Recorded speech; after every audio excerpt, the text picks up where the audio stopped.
All right. Good evening, everybody. It's 6 p.m. I'll call to order this January 26th, 2023 meeting of the Temecula Public Traffic and Safety Commission. We will start with a flag salute by Commissioner Carter. Please join me in saluting the flag. I pledge allegiance to the flag of the United States of America and to the republic for which it stands, one nation, under God, indivisible, with liberty and justice for all. All right. And I'm told we will dispense with the swearing in and move straight to roll call. Is that accurate? Patrick, did you want to say something? Well, I would like to congratulate Chairman Richardson and Commissioner Sullivan for being reappointed. So they, your term was your 2 more years? 3. 3 more years, 3 more years. So congratulations to the two of you. And you'll see on the agenda here further, you'll be asked to vote on chair and vice chair for this year. So that'll happen at the end of the meeting. But and since you have been previously sworn in, that won't need to be done again, and we'll just carry right on here. Very good. And then we will have the roll call, please. Ackerman, Here. Carter, Here. Maddox, Here. Richardson, Here. Sullivan. Here. Right, and I'm going to guess we have no public comment tonight. So we will move directly to the consent calendar. We have one item on consent. Item 1 is approve action minutes of October 27, 2022. I'll move the action minutes. Sullivan. I'll second that. Ackerman seconds, and we'll have a roll call vote for that. Ackerman, Aye. Carter, Abstain. I was absent. Maddox, Aye. Richardson, Aye. Sullivan. Aye. All right. And we will move on to business. We have item 2 is receive a presentation on final draft of the 2022 Local Hazard Mitigation Plan, the LHMP. Well, you heard from our emergency manager a few months ago, and he'll be now presenting you the final draft of the plan. So Michael Alford, the city's emergency manager, will take it away. Good evening, commissioners, staff. As Pat said, my name is Mike Alford. I'm the city's emergency manager. I'm going to go ahead and provide the final draft report on our update to the local hazard mitigation plan. As you know, the Disaster Mitigation Act of 2000 requires that local governments have an approved and FEMA-adopted hazard mitigation plan.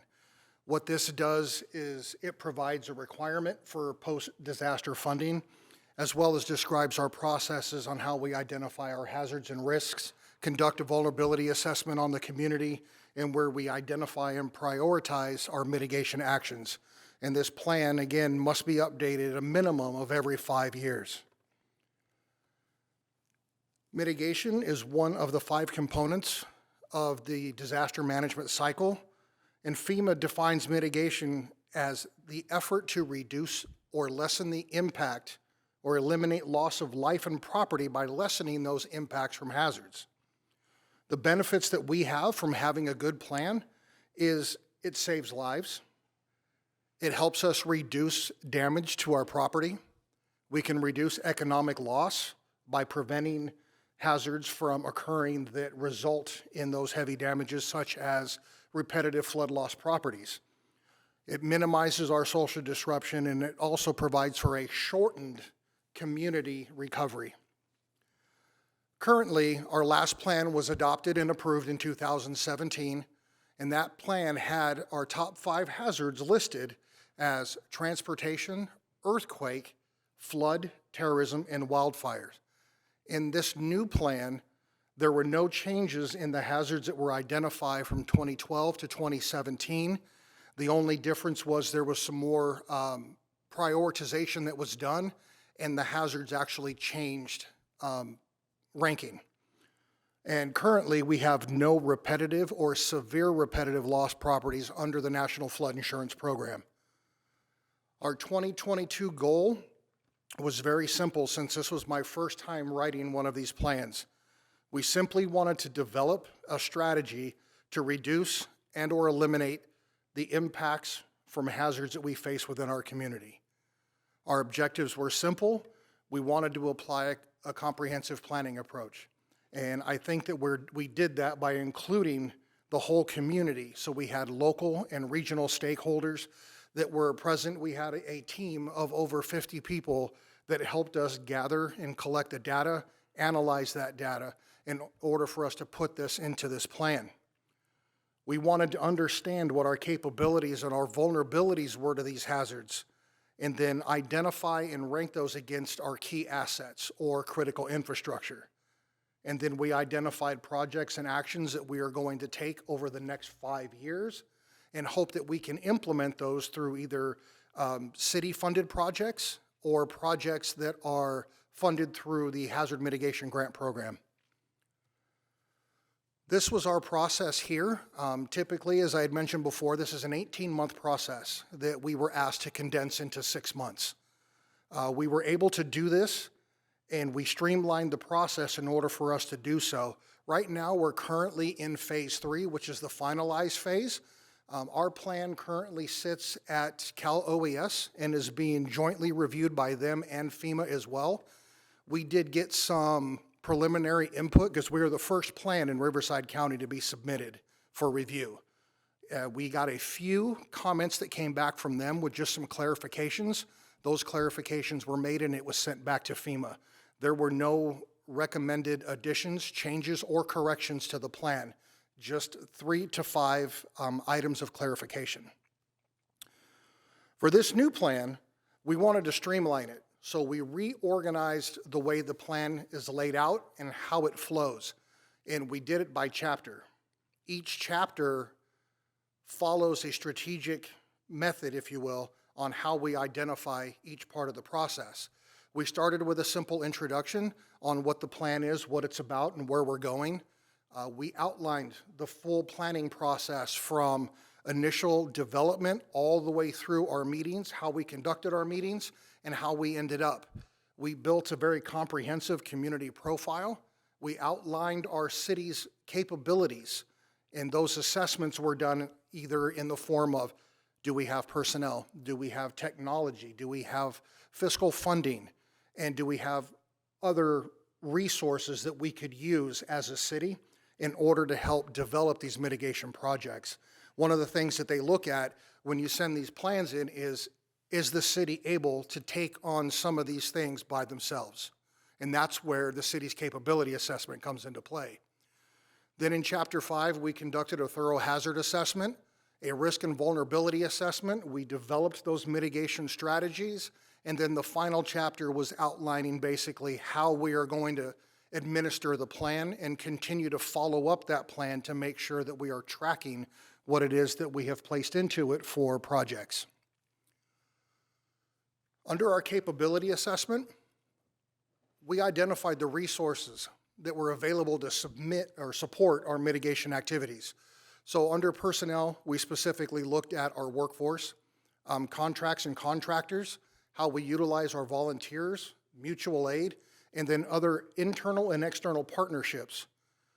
Our governance resources cover the laws, regulations, codes, and ordinances that we follow in order to implement, under building codes, wildfire protection, the wildfire protection plan, our watershed plans, and how all of those affect how people build, which would in turn, if we do that correctly, reduces the impact to hazards.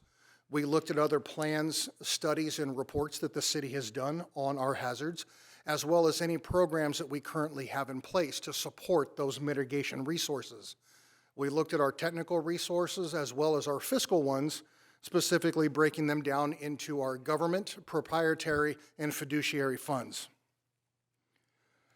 Our hazard assessment, we did an extensive effort in order for us to identify all of the hazards.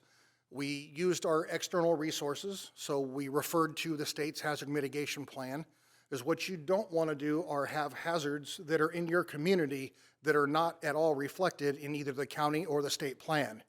Otherwise, it looks like we're going rogue and we have found something that nobody else is looking at. We looked at the county operational area local hazard mitigation plan, and then we reviewed 3 other local jurisdiction plans, and how those hazards may overlap us within our communities. And then for each one of those hazards, we developed a comprehensive profile for each one. In 2017, our hazards are ranked here from 1 to 5. And in 2022, we went ahead and ranked the top 10, but you can look at where wildfires and wildfires have moved up from number 5 into number 2. Earthquake remains in the top 5, but it was moved down to number 3. And then because of the recent power outages and stuff that we've had with the Public Safety Power Shutoff Program and the effects that it had just this last year alone on the community, we went ahead and bumped that into the top 5 as a very well-known impact to us in the fact that it could actually take out the entire city's electrical infrastructure due to wildfire conditions. During our hazard assessment, we prioritized the process for each individual hazard, and we used a non-numerical ranking system. So what we did was we looked at the probability and the impact, and that helped us identify at what point these different hazards are going to be in the ranking. So under probability, there was the high, medium, and low probability, and then we looked at the impact also as high, medium, and low. And as we discussed these and we ranked them as a group, we developed this chart in where it put each one of these different hazards based on the effects that they can have on our community, as well as the effects they have already had on the community in the past. Our gray area is our top hazards, and those were individually ranked by the team during a hazard mitigation planning discussion. We also did our profile composition where we looked at the ranking. We provided a description of each individual hazard. We identified locations and extent that they may have impacted the city or could impact the city. We looked at our history and how often these have or have not happened, the probability in which they may or may not occur, and then one of the new things that we needed to start identifying now moving forward are the climate change considerations that have impacts to some of these, such as drought, wildfires, our electrical failures from a public safety power shutoff as opposed to just losing power from somebody taking down a power line. Our risk and vulnerability assessment was conducted, and risk as defined by FEMA is a combination of a hazard, the vulnerability, and its exposure.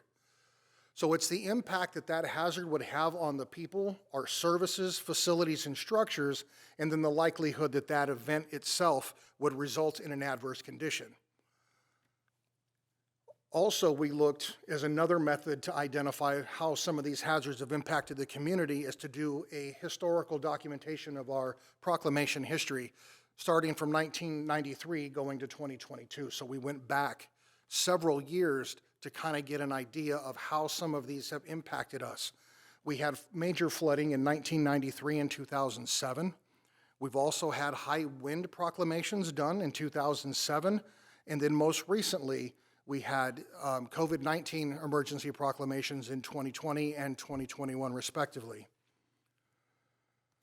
Additionally, each hazard was ranked using a calculated priority risk, and that risk identifies or uses 4 criteria.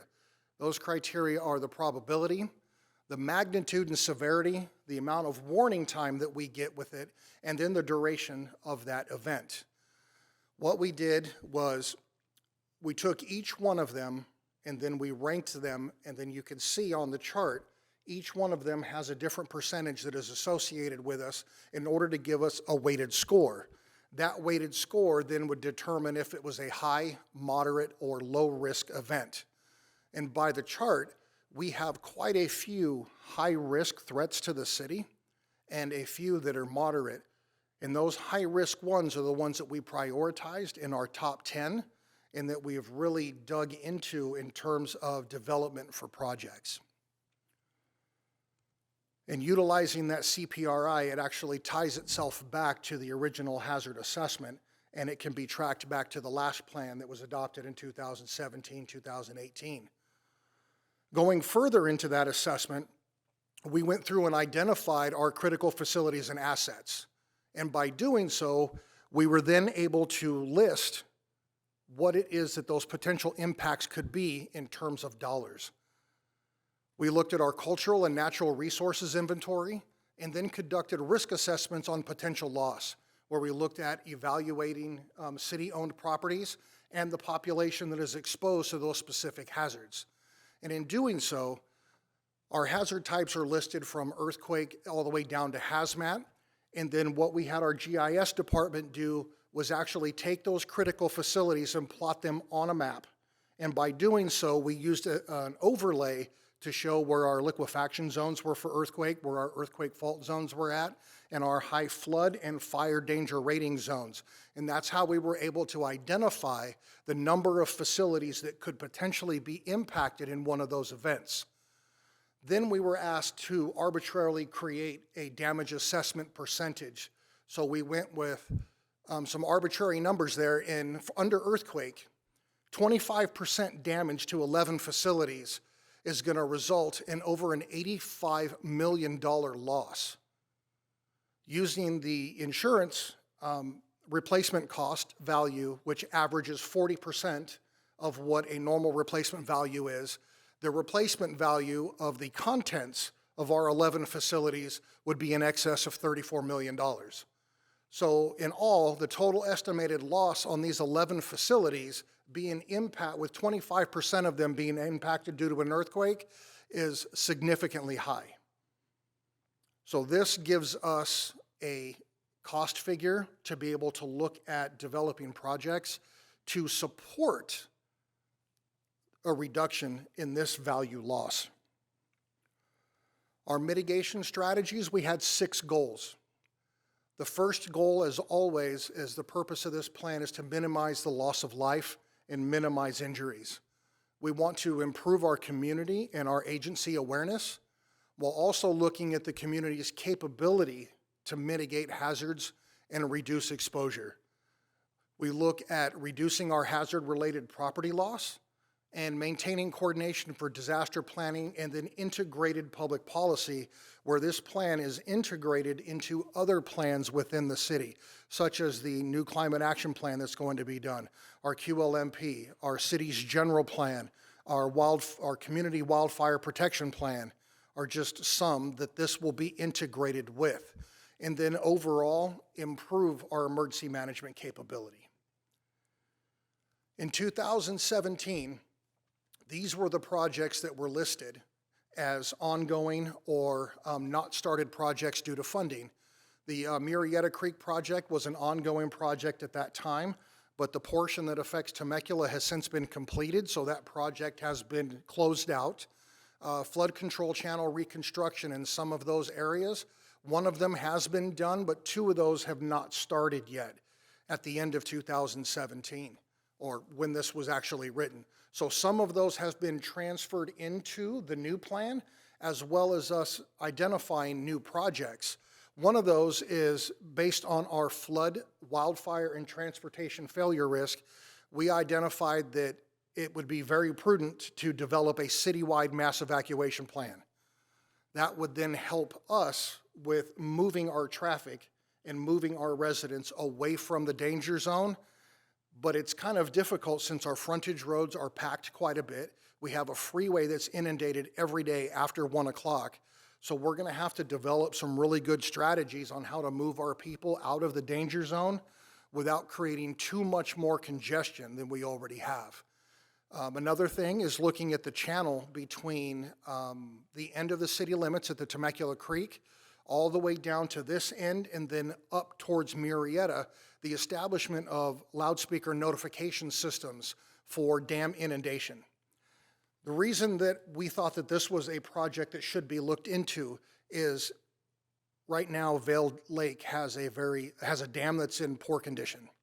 So let's say that sometime in the next year we have a 7 or greater magnitude earthquake in this area that would cause a breach in that dam. If that dam is breached, we have 18 minutes until it hits the city limits. 18 minutes is not enough time for us to mass evacuate a whole lot of people by sending law enforcement into communities on loudspeakers trying to get them to move. We can utilize our mass notification system but that's an opt-in system, so not everybody is registered in that system. So if we were able to have a giant voice loudspeaker strategically placed all down that creek, then we would be able to rapidly notify the community of what is happening, what they need to do, and those necessary actions for them to take. The other thing was the development of a wildland vegetation management program, but we tied that into the program or the process that's currently happening under our Community Wildfire Protection Plan, where we're going to be working with a contractor in order to develop a plan for us to mitigate wildfires in the creek. New to our plan is we listed 28 proposed mitigation actions. These are actions that we will take as a staff and as my office in order to try and reduce hazards. These are outside of projects. You know, coordinating with Southern California Edison in order to make sure that we know exactly what's happening, when it's happening, and how it works for PSPS events. Coordinating with the county, our local jurisdictions, and our regional fusion center for intelligence-based information. Developing and incorporating training and exercise programs into those that already currently exist. One of the things we found difficult was creating and developing a good asset database. So that's something that we're going to continue to work on, and this is just a snapshot of the 28 different actions that we propose taking over the course of the next 5 years. In order to bring awareness to the mitigation project that we had going on with the update of this plan, we held a few public meetings. We did our preparedness fair. We did a lot of social media outreach. And then we also conducted a public survey where we did have actually 226 residents that did respond to the survey. We got a lot of good positive feedback and some identification of some questionable areas in the community that they thought some impact should be put into. But taking a look at those will be discussed with the departments that they align with, because the recommendations that they had were not ones that we wanted to put into the plan because they weren't really project-based. It kind of came off as if they were more complaints other than recommendations on how we could do better with mitigating disasters. And the pictures and stuff that are shown here are just some examples of the social media and printed media stuff that we put out in support of the update to this plan. We also had an LHMP website. That website garnered 226 responses on our survey. Most of those will be referred to other city departments. Quite a few were questions for Public Works, and we'll sit down and talk to them about them. And then the public comment period on this plan went from December 1st to December 30th. So we had a 30-day open comment period in which we actually received 0 comments. Our next steps, on February 1st, we were going to submit the plan to the county, but because of the fact that we didn't have any comments come in on the plan, we went ahead and we finalized that and we sent it to the county of Riverside to see if we could get them to take a look at our plan a little bit sooner, which they were actually able to do, and they have it now for the second time. During now until the end of March, FEMA and Cal OES will review the plan, and then they're going to make those recommendations that come back to us. We will answer any requests for information or any additional updates or changes. Once that is done, then we will be issued a conditional letter, like the one that's included here, from Cal OES. That condition letter is almost the same as the FEMA letter, because what they're trying to do is, there's 28 cities in Riverside County. They're going to have 28 individual annexes they have to do in addition to the county's individual annex. So they're doing them simultaneously. So when we get the condition letter from Cal OES, we are then been given the direction to go ahead and take the plan to council for adoption before we get the letter from FEMA. What we'll do then is once we get the resolution and the adoption from the council, we will then submit that with the plan to close that loop from FEMA, and then we will get our final 5-year letter. And that, gentlemen, is a snapshot on how we took the steps, the things we identified, and what we did for our 5-year update to the LHMP. Start with Commissioner Sullivan. Yes, hi. Mike, I got to tell you, this is probably one of the best organized mitigation plans I've seen, and I've written a couple myself, and I wish I was as organized and writing as yours. I have a couple questions. Am I correct that OES kicked it back already one time for some suggested modifications? And if so, can you give us an overview of what areas they were concerned with? One of the areas was utilizing the last plan as a template for information. They said that we had to identify any at-risk properties under the National Flood Insurance Program. So we put into the plan that there were no repetitive loss properties under NFIP. They wanted us to include the word severe as well, so no repetitive or severe repetitive loss properties. So we made that adjustment. Additionally, in a couple of areas, we didn't touch well enough on the impacts to our vulnerable population and what these could do to those. So we went through and provided some additional clarity on our vulnerable populations and how we would go about notifying them, preparing them, continuing our community outreach. The other section was up front where we needed to identify where we had earthquakes as one of our top hazards, but in our proposed mitigation actions, we didn't have any projects or plans that were geared towards earthquakes. Looks like I inadvertently left those out, so I just went ahead and put them right back in, sent the plan back to them. It was so, the recommendations were so minimal that I was able to get the plan updated and turned around in 24 hours. So it was very minimal. Wonderful. And then if we can go to the second or third slide, it's the one that shows the 5 from 2017 versus the 10 now hazards. There we go. So under hazardous materials incident,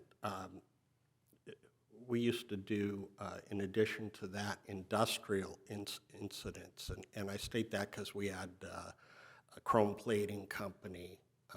We had a nuclear medicine facility that was just carrying all sorts of radioactive material.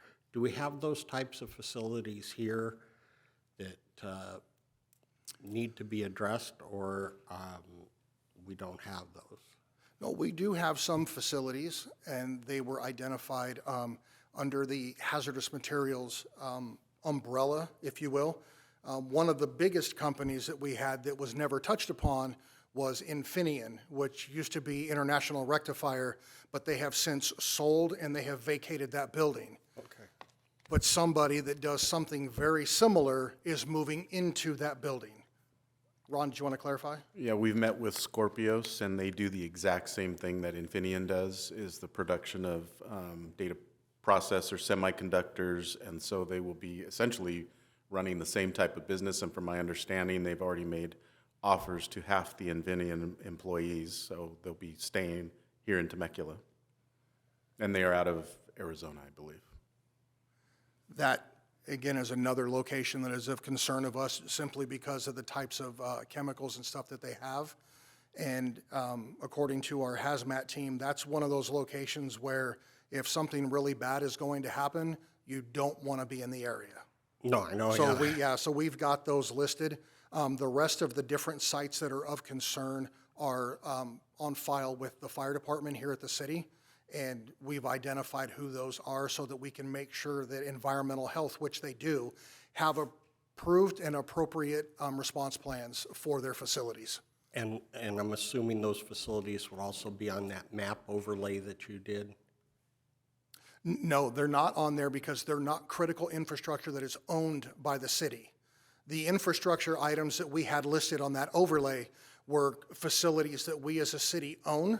Okay. Those that were considered cultural or natural resources, or infrastructure that supports the livelihood of the community, such as parks, community centers, churches.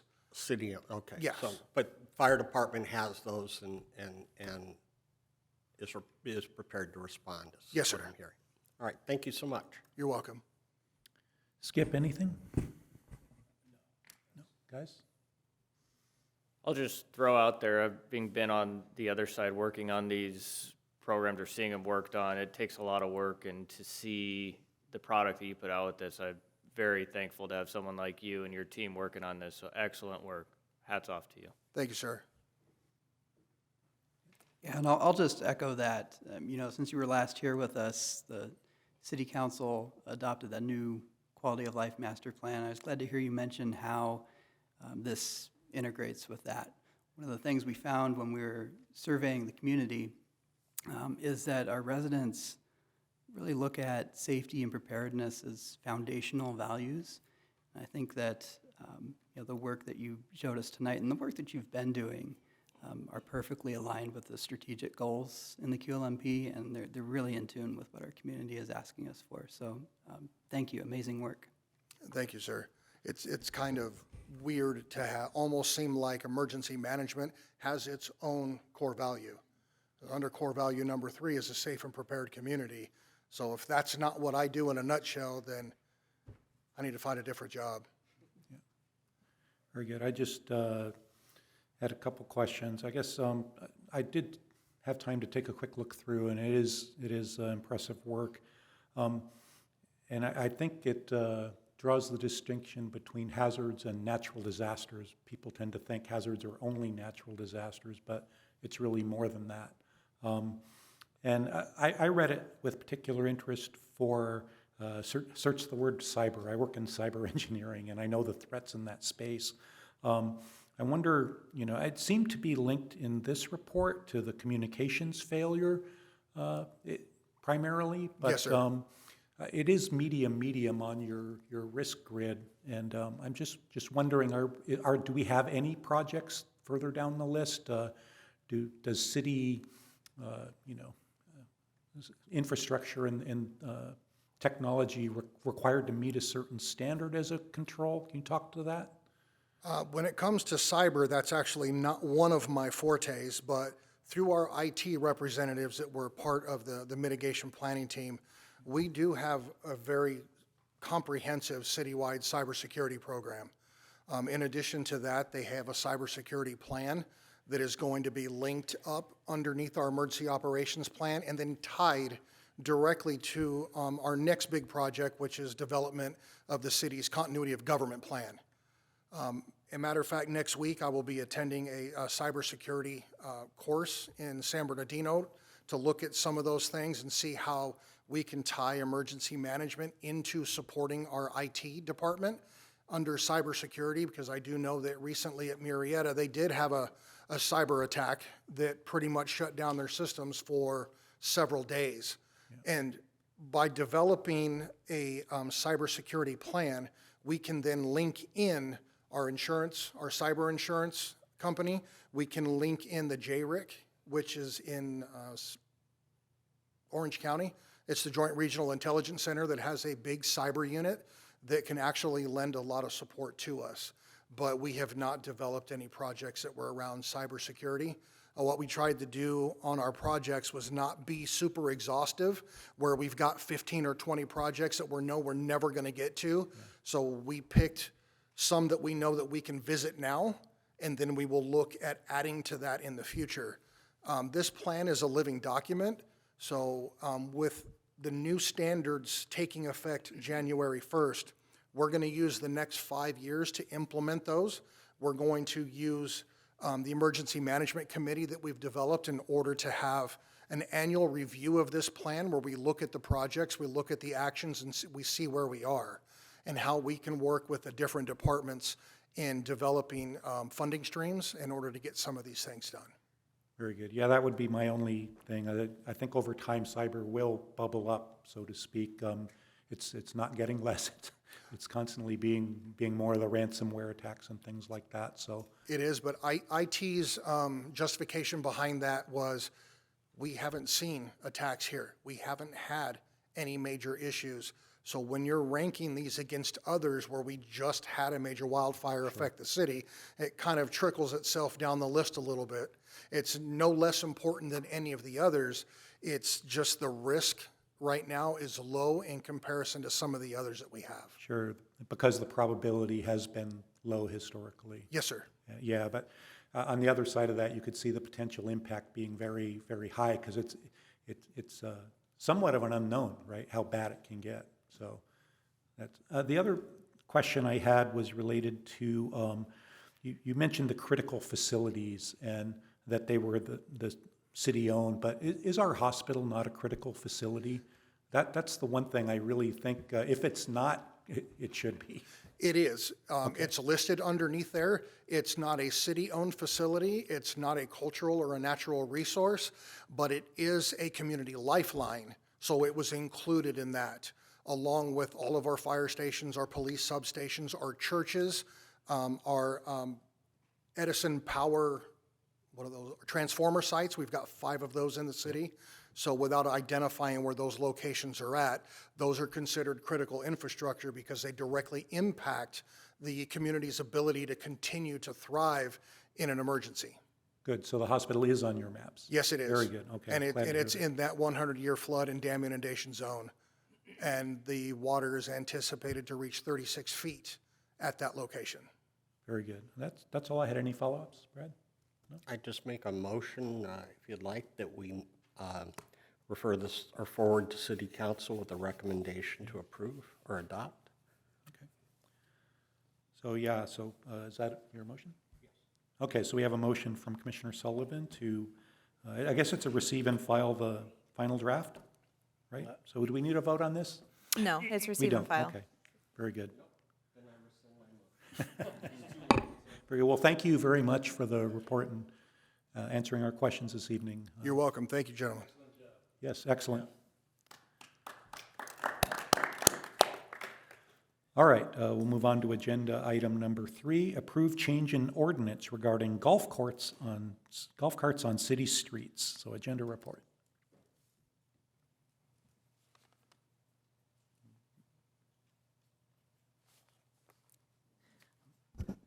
Is it up on the screen? There we go. Good evening, Mr. Chairman, Commissioners. This presentation is in regard to the ordinance amendments for golf carts on city streets. A little background on why we reviewed the existing golf cart ordinance. Back in late 2022, city staff received a request from the Trails Open Space Ad Hoc Subcommittee to consider crossing enhancements at the existing golf cart crossing at the Temecula Creek Inn on Rainbow Canyon Road. You can see the slide right here. These are the pictures of that crossing. Currently, there is a crossing there, and it kind of has minimal signage and striping, and we will be doing a pavement project sometime this year, early 2023. So we're looking to potentially enhance the striping, and this led us to look at the existing golf cart ordinance, and we were surprised to see that the golf cart ordinance that we have only has Temecula Hills golf cart crossings in there. The existing ordinance basically shows the crossings in that residential area and also has information regarding shared golf cart use on the streets with vehicles. And also the ordinance, and you can see it on here over the next few slides, it also had information regarding the design of golf cart crossings. We wanted to alter the language because we wanted to always be sure we have current striping standards, and this ordinance was adopted a long time ago, and it may make recommendations on things that have changed. You know, designs always get updated, so we didn't want to be bound to those older standards. We wanted to keep it open so we can always adjust our crossings to the most current. Here's additional details that were in the ordinance right now. They show signing and striping markings and details that just we felt shouldn't be part of this ordinance. It was just too much information, so we altered the ordinance, and these next few slides now show the new ordinance. We streamlined it.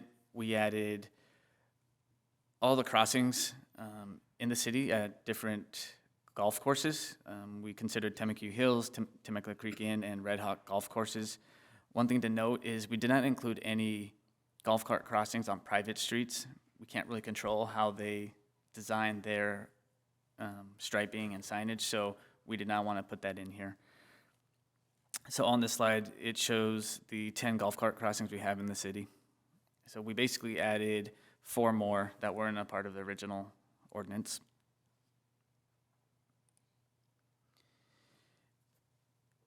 Additional for the new ordinance, we kept the information regarding joint use of the golf carts in the Temecula Hills area. We did revise some of the language, removed some information, tried to make it a little bit simpler to understand, and this is what we came up with right here. One thing to note is we followed the California Vehicle Code regarding golf cart use at night. We said no longer, it only should be operated during the daytime. Our previous ordinance allowed it, but it referred to, hey, you need to have lights, you need to follow California Vehicle Code. We did not want to follow that again. We just wanted to say, you can't do it, and if you want to, you got to essentially get they call it the light, the NEVs. You need to basically upgrade to that because golf carts shouldn't be used like an NEV. And with that, staff recommends that the Traffic Commission recommend to the City Council to adopt an amendment to Ordinance 10.44 regarding golf carts on city streets. And with that concludes my presentation, and I can open up to questions. I'll move the recommendation if there's no questions or comments. Dave's got one. Yeah, I've got a question too. Yeah, one question, couple comments after that. So my question is, if, say, a resident lives in Temecula Hills or Red Hawk, and they own a golf cart, is there any way for them legally to drive that cart between their home and the course if they don't have one of those golf cart lanes like right in front of their driveway? If it's not directly in that ordinance where it specifies exactly where the golf cart lanes are, because it's already currently designed with a wide, I think it's like an 8-foot lane where bikes and golf carts can use it. I guess technically you can't, but I don't know how the sheriffs would actually view that. Well, I think, if I'm not mistaken, when I read the vehicle code, if you're within a mile of the golf course, because I drove through there, and that was my same question, is all of these homes that are not on the main Temecula Drive and all of that, if they're going to play golf, they're not, there's only markings on those major ones. And my reading of it, and maybe the captain from the patrol knows, it appeared by, 21-115 of the vehicle code, that if you're within a mile of it and it's where the cart is stored, and if it's stored at your home, you can use it, so. You're correct, I read that same thing. Yeah, and this ordinance is not intended to supersede the vehicle code. Right. So it's to provide some additional detail and designate the crossings. One other requirement in the ordinance, and I believe this is in the vehicle code as well, is the street has to be 25-mile-an-hour street in order to operate a golf cart.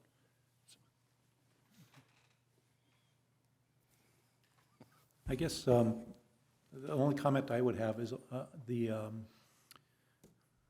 for the Temecula golf course, occasionally in the summer, you'll see a golf cart over at the Albertsons Shopping Center. Pretty sure how they got there and where they came from. So that is illegal to cross Margarita there. Is there any signage saying no golf carts beyond a point, or? No, we don't have any. Okay, It'd be hard to track down and. very good, yeah. All right, I got one other. all right, so, I've got one quick question.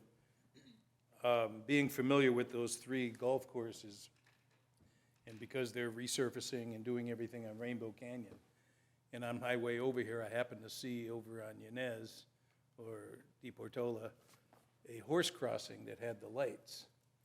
And playing at Temecula Creek, trying to get traffic to slow or anything, sometimes is it possible for maybe the contractor or somebody to put those lights just at that location? Everywhere else seems fine.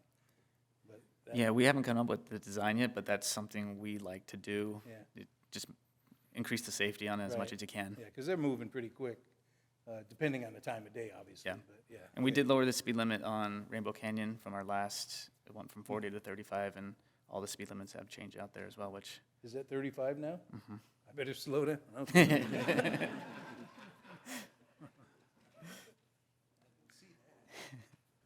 All right, so I think we have a motion here already, so. Can I add a Yes. couple more comments, actually? Thank you.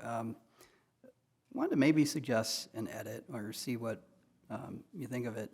It's under chapter 10.44.010, section B. It says it's unlawful to operate golf carts on streets and local roadways not designated. I was wondering if it might be more clear to change that to streets, local roadways, sidewalks, multipurpose paths. I think the sidewalks are covered in a different chapter of the municipal code, but I'm just thinking, if a resident is coming to this to try to figure out what am I allowed to do with a golf cart or not, it might be more accessible, more readable to kind of reiterate that point in this section. Yeah, I think that's a good suggestion to add more information on that. Awesome. Oh, sure. And then that same text is repeated in the next section, 10.44.020, section B7. It's got the same wording, so I'd suggest it in both places, I guess. Sure thing. And then the one other comment I had doesn't need to be, put into the ordinance, but just wanted to, I guess, make sure staff is aware, some of these red hot crossings, I think you mentioned it actually, they aren't necessarily up to that old Temecula Hills design standard. I think that's okay for most of them. There's numbers 9 and 10 on this new list. They're already at controlled intersections. There's one that concerned me a little that maybe is worth taking another look at, number 8 at Camino Ruby.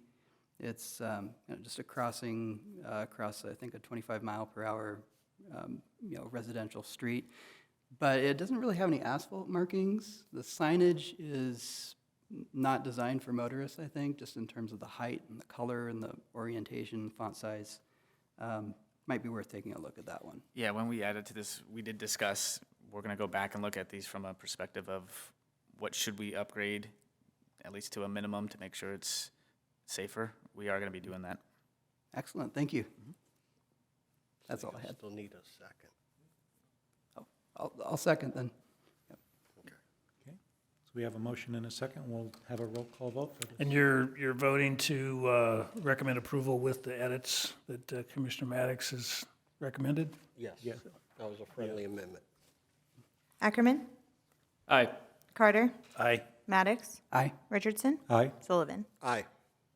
All right, so that passes. All right, so now on to agenda item number 4, Campanula Way traffic calming analysis. All right, thank you, Mr. Chairman and Commissioners. This presentation is regarding traffic calming analysis that we performed on Campanula Way. So in October of last year, staff received a request from Councilwoman Alexander to review and consider implementing some traffic calming measures to address some concerns of excessive speeding and cut through traffic on Campanula Way. Councilwoman Alexander was referencing a citizen's concern from her district with some speeding and unsafe pedestrian conditions on Campanula, which a citizen felt was mainly responsible for that was the cut-through traffic that she felt was coming onto Campanula from the adjacent streets of Deep Ortola Road and Meadows Parkway.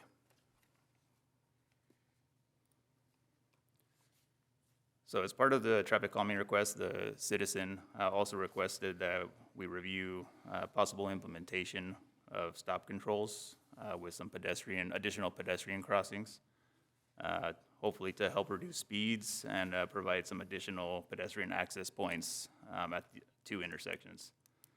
Those intersections included Campanula Way at Pavia Way and Campanula Way at Volta Way.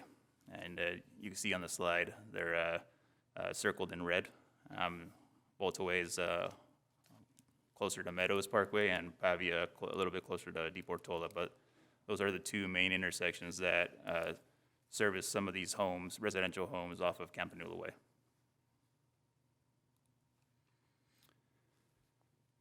So just a quick background on these roads. Campanula Way is 76 feet wide and is actually listed as a major arterial.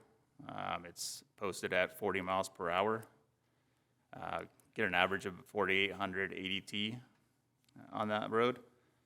Pavia Way is a 50-foot wide residential road, posted at 25 miles per hour, and gets a ADT around 1450.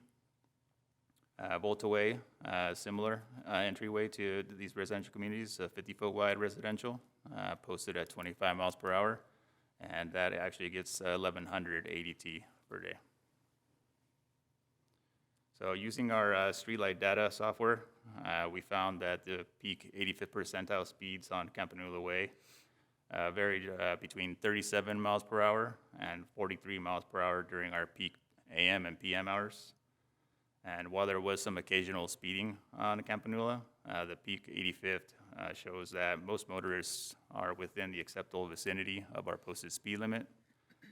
Thus, it was determined that an excessive speeding issue was not found on Campanula Way. So a review of the cut-through traffic that was mentioned was done by compiling data using our streetlight data program. Analysis was done for both directions on Campanula Way.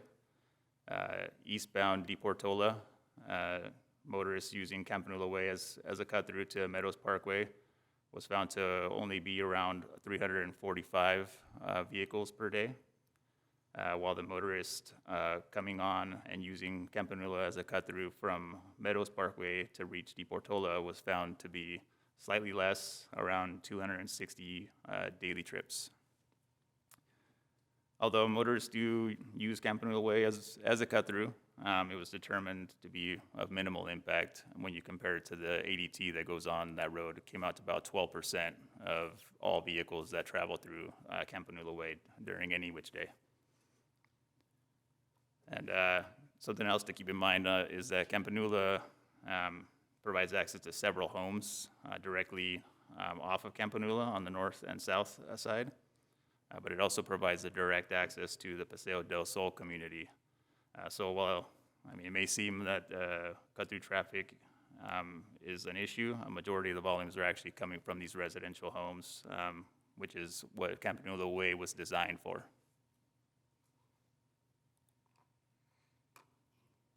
So as a part of the traffic calming review, staff also performed a stop control analysis to determine if all-way stops were justified at the two intersections, Campanula Way at Volta Way and Campanula Way at Pavia Way. And as part of the stop control analysis, staff collected traffic volume data, reviewed collision history at the two intersections, and evaluated sight distance. Once we had all that information compiled, we performed a multi-way stop warrant analysis for both intersections.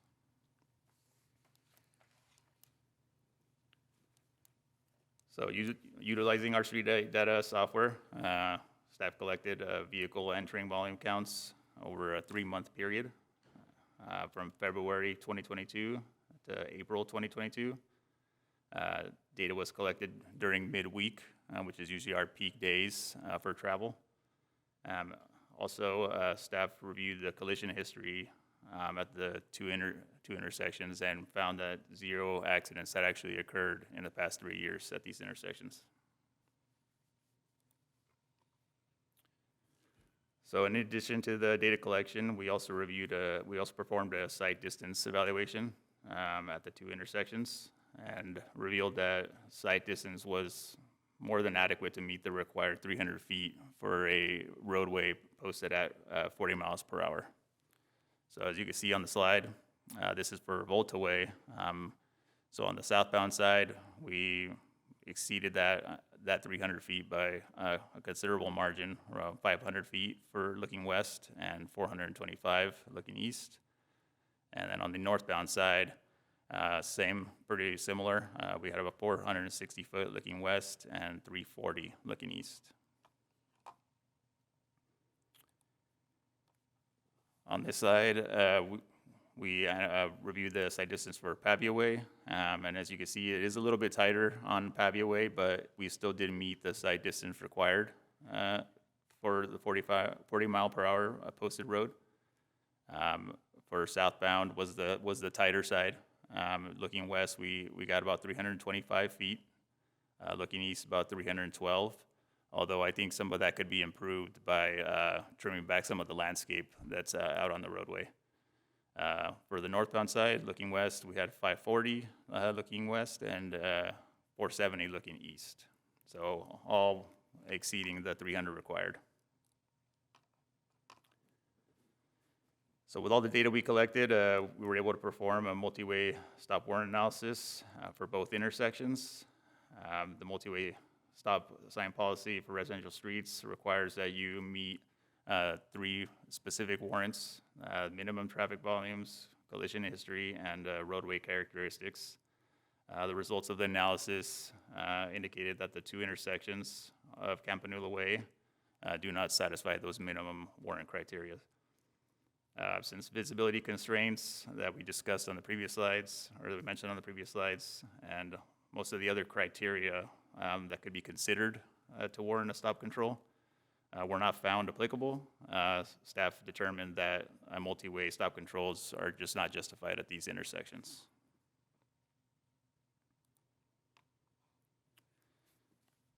Since stop controls were not found to be warranted, speeding and cut-through traffic were not found to be a major issue on Campanula Way. Our recommendation for the Traffic Commission tonight is to maintain current design conditions with continued monitoring of Campanula Way between Deep Portola Road and Meadows Parkway.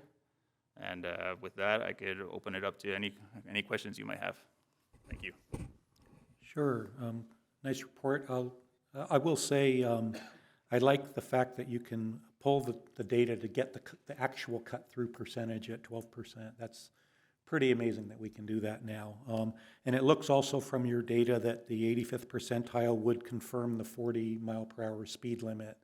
That wouldn't go down. But you did mention it's, and I haven't been down there in a little while, but 76 feet wide is pretty wide. What's the current striping on Campanula? We currently have 5-foot wide bike lanes, and then we have 2 lanes in each direction with the center stripe median for the left turn pockets into some of these driveways. So it's a pretty wide road. So 2 lanes in each direction? Correct. Okay. The only thing that occurred to me is, might this be a candidate for a diet like we did up on La Serena? Did staff give any thought to that possibility? Yeah, that's something we will consider. But judging by how there hasn't been any accidents on the road, very minimal accidents at Deep Portola and Meadows Parkway. At this time, we didn't see it as a viable option, but it's something we can definitely consider as we continue to monitor it. Yeah, I would say if the ADTs are similar to where we did it on La Serena, it seemed to really work well up there. So, Yep. Yeah. All right. Anyone else? I got some real quick. First of all, preface by saying I'm going to abstain from the vote on this just because I live right around the corner from this, so I don't want to have any conflict there. But I do want to make just a couple quick comments, having some pretty good insider knowledge on it. So I'm glad to see you guys evaluated the site distance on Pavia going out to Campanula, because even though it meets it, I'll tell you in practice, it is very tight and unnerving. So just something to keep in mind there. And then the other side of it, too, that kind of wasn't mentioned as we talk about Campanula being a feeder to the Paseo del Sol community building there. I can't remember, but kind of more importantly, and what I see in more practice is Abbey Ranke Elementary School frequently in the mornings and afternoons. That road has a significant increase in traffic, and with the addition of the apartment buildings on the west side of Meadows Parkway, they feed up Campanula to get there as well. So just another impact from that. Like I said, I'm going to abstain from the vote, but I appreciate the presentation. Yeah, and just to follow up on that, for Pavia Way, we did barely meet, the 300-foot required, but as I mentioned, I think that could be increased significantly if we were just able to trim back some of that landscape, because it is pretty significant there and it's a little overgrown. So that's something that we can discuss with the HOA there and hopefully improve. Thank you very much. Very good. All right. So I think that's it for the questions. So I'll ask for a motion. I'll make a motion. I'll second the recommendation, as is. So we have a motion and a recommendation to, keep it as it is and monitor it. Yeah. Yes. Yes, just to take no action, monitor it and, you know. okay. Very good. A no vote needed? Commissioner Ackerman, I guess we do. Carter, Aye. Maddox, Aye. Richardson, Aye. Sullivan. Aye. Very good, all right. Our final agenda item of the evening is election of chairperson and vice chairperson for the 2023 calendar year. Commissioner Sullivan already has his button on. Yeah, I would like to nominate Skip Carter for chair. Discussion? Second? I'll second that, yeah. Right. Yeah. And I think we typically need to vote on these separately, so we have a motion and a second for Commissioner Carter for chair for this year. We vote? Yep. Commissioner Ackerman, Aye. Carter, Yes. Yes. Or you can vote against yourself. Maddox, Aye. Richardson, Aye. Sullivan. Aye. All right, and now we will go to vice chair nomination, I believe Skip. I'd like to nominate David Maddox. And, okay, we have a motion and a second. We can vote on this. Commissioner Ackerman, Aye. Carter, Aye. Maddox, Aye. Richardson, Aye. Sullivan. Aye. All right, so we have done that. And so now we will move on to our division reports. California Highway Patrol, good evening, sir. Good evening, and thanks again for having me here. So we'll start actually with the next slide, the services provided. So we had 8 child safety seats installed, 2 traffic safety booths, and a traffic safety presentation.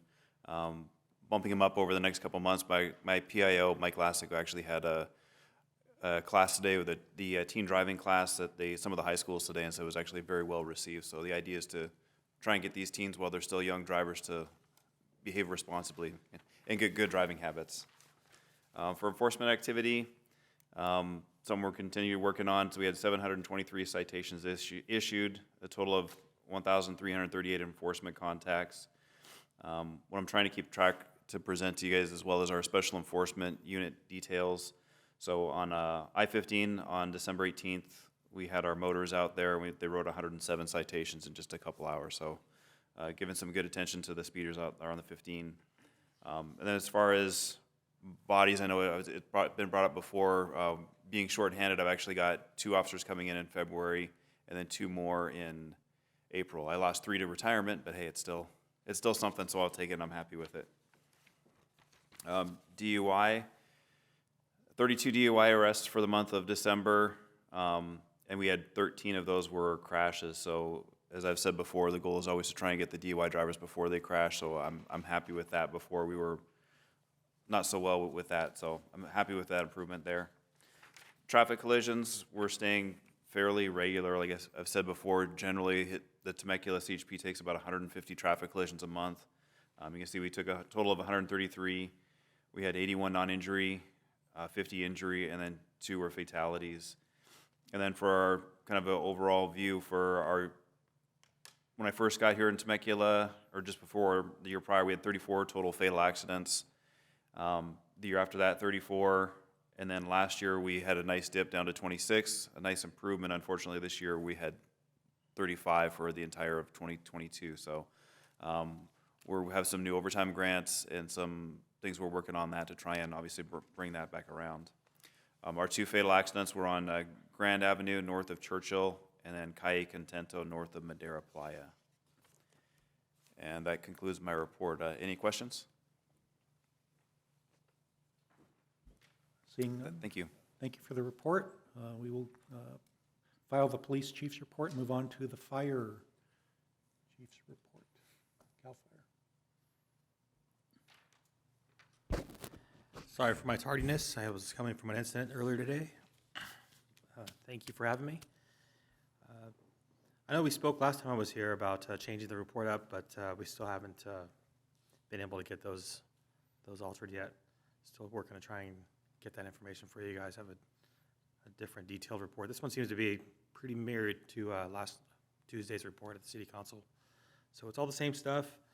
The majority is going to be 700 medical calls, 36 public assist, helping people with either smoke alarms, smoke detectors, back to bed, any kind of help that they may need that's not traditional fire or emergency. 3 residential fires. They weren't substantial by any means, but we're keeping them small. We had 1 technical rescue, and I think that was in the wash over here, in the river bottom, over in the very southern part, over near Pachango Parkway.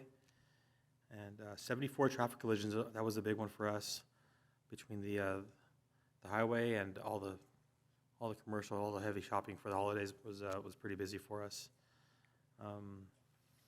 And 74 false alarms. We actually added I know it seems kind of small, we added a QR code for our officers to be able to scan, even the overtime people, to scan and make sure they get the false alarm ordinances caught up and documented pretty foolproof for now. We had so many people just coming in and not really documenting that kind of stuff, so really trying to capture the totality of everything we're doing.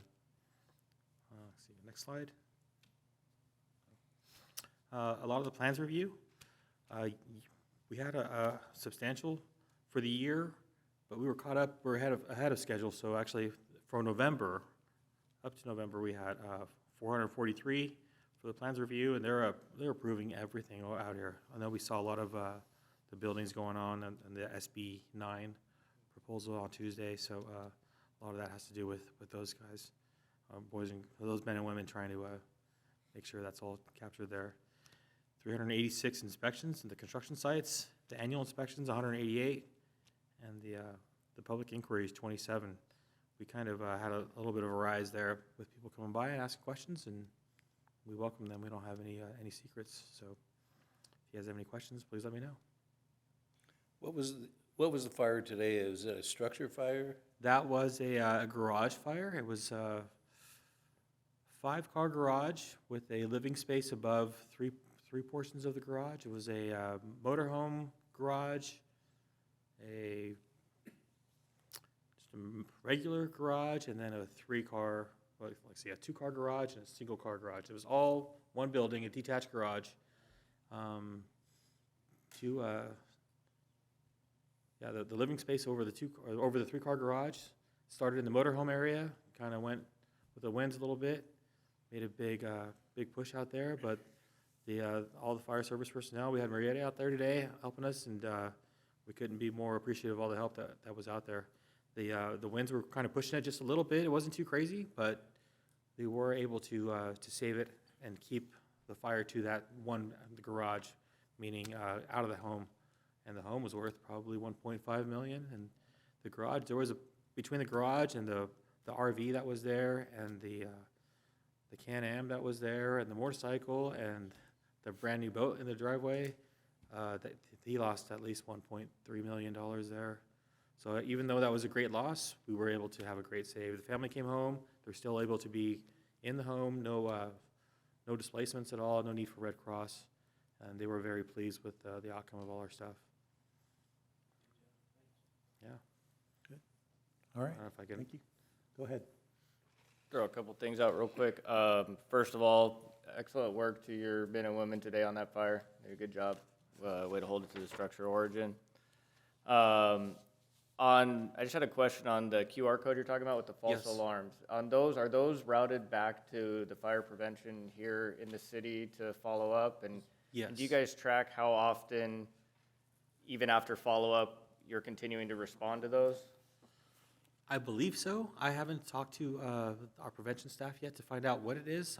I was just asking that same stuff on Tuesday when Elsa was here, because it's super new. We haven't even put them on everything. We just kind of developed it, and just trying to make sure it's already getting kicked out. And they're tracking it better because people were just not engaging lackadaisical with the stuff. But having the QR code just made it kind of foolproof, and no real reason to not do it. So we have been tracking a lot of our false alarms and noticing that we're going to repeat offenders. So without the reporting, I know a lot of us are paying attention, but not everybody's getting that whole big picture. So now with that, we should be getting a big picture with that easier. And I was kind of hoping we can pull like graph information out of an Excel sheet maybe on the backside, on the prevention side. But it sounds like they're just getting whatever information we're giving them or putting in. So, which isn't bad, but at least it's still coming back. Yeah, no, it sounds like a good program. I know those nuisance alarms, as they come in and aren't maintained the way they should, can be a draw on the system. So I'd be curious to hear at future meetings how that program's working. Yeah, absolutely. Good work with that. Thank you. Very good. Thank you for the report. We'll go on to traffic engineer's report. Good evening. Thank you, Chairman. So in addition to the statistics that you have in the printed report, I just wanted to let you know that we have filled many new potholes in the last 30 days. So due to the rains, we got a lot of that type of damage to our roads, but we've had our crew as well as our contractor out patching potholes as fast as they can the last few weeks. Wanted to let you know we've got 2 new traffic signals that will be going in over the next few months. One is at Rancho California Road and T Drive, and then the other one is at Promenade Mall East and the Ring Road. So those 2 contracts were awarded a while back, and we'll actually be installing those within the next few months. And then lastly, you should have all received an invitation to the groundbreaking ceremony for our I-15 French Valley Parkway Phase 2 project. That's February 14th at 11 a.m. So hope to see you all out there. And that concludes the report.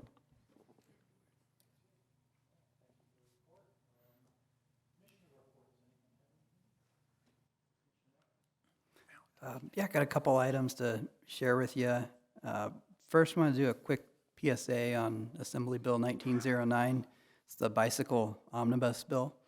There was a provision of that went into effect January 1st this year that changes the law about, if you're a motorist, you're now required to change lanes when overtaking a bicycle that's in the right lane.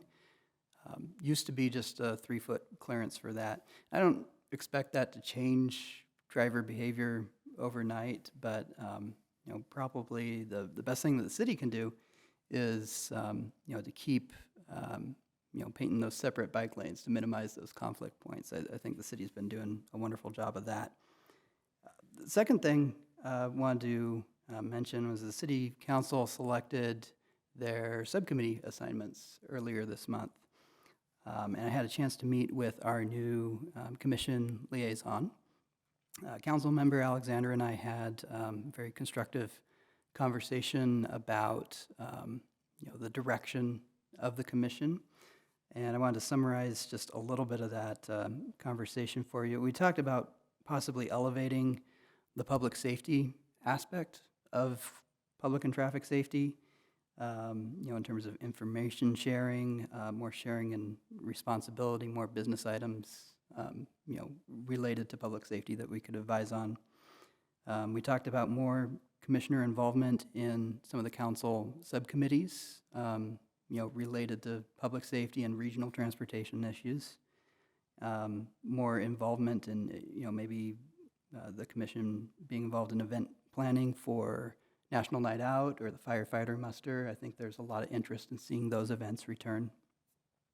And then we also talked about re-examining, the whole role and scope of the commission. And it's probably a conversation that needs to start out between council members and staff first before it gets back to us. But, my hope is that we could have a future agenda item come back where we could rework some of the text of the boards and commissions handbook, kind of come up with a new description of what we do.